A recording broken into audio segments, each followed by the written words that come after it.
Пайгамбарыбыз Мухаммад саллаллаху алейхи ва саллям айтат да, өзүн өзү кызматка сунуштагандарды колдобогула дейт.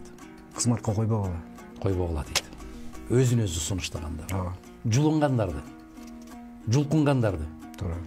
Себеп ал убактылуу гана элдин колдоосуна ээ болот дагы, жараткандын колдоосунан ажырайт дейт. Ошондуктан биз канча акылыбыз бар, өзүбүздү өзүбүз эч качан сунуштабайбыз. Өзүбүз эшик кагып кирбейбиз. Бирөөнү жулкулдатып жакасынан кармабайбыз, менин бул жерге коюшум керек, тиги жерге коюшум керек деп. Бирөөлөр менен соодалашпайбыз. Өзүбүздүн принцибибизде зыян тартсак дагы тура беребиз. Бүгүн түшүнбөсө эртең түшүнөт. Эртең түшүнбөсө бир айдан кийин түшүнөт. Ал биздин жоготуу эмес. Мүмкүн убактылуу биздин жоготуу болот. Бирок инсан катары, руханий баалуулук катарында ал жоготуу эмес. Бул сабыр. Бул сабыр. Сабыр. Аябай чоң сабырдуулук. Негизи бүгүнкү шайтан заманда сабырдуу инсандарды жакшы көрбөйт. Момундай болуп туруп калды, анан кийин элдин баары алып атканда унчукпай койду.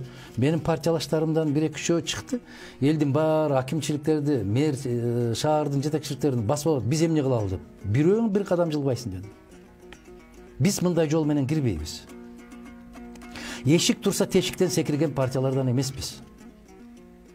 Биз жараткандын буйругу менен, калдайган калың калктын колдоосу менен ошол элден ишеним алып, элдин мандаты менен гана киребиз.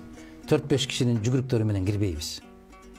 Анан дали оңолбодуңуз дегендей сөздөрдү уктум. Оңолбойм, бул жагынан мен кебелбес турам. Себеп ар бир нерсе өзүнүн жолу менен, мыйзам менен болуш керек. Эсиңизде барбы? Троя деген керемет фильм бар. Ооба. Ахиллес. Ахиллес менен Гектор экөө бири-бирин ушунчалык жек көрөт.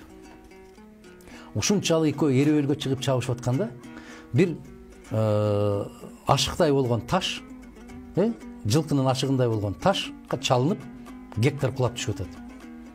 Ахиллес эмне деди? Тур. Менин даңкымды кандайдыр бир таш алып койгонун каалабайм деди. Керемет. Укмуш, караңызчы, не деген философия жатат. Кулап калгандан кийин секирип барып туруп эле тиги муздап салса болот. Муздап салса болот, башын жара чапса болот. Жок, тур дейт, тур.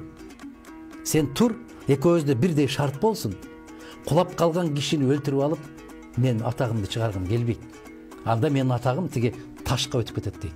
Ошол сыяктуу эле. Бүгүнкү түзүлгөн кырдаалда менин ушул жерге жетишкендигимди кворум деген маселе жокко чыгарбаш керек деген бир жигиттик эр-азаматтык Ахиллес сыяктуу бир чечим кабыл алыш керек. Баягы Цезарьдын аялы ар кандай күмөндөн сыртта болуш керек деген сыяктуу эле. Бул бийлик. Бул улуу даражалуу бийлик.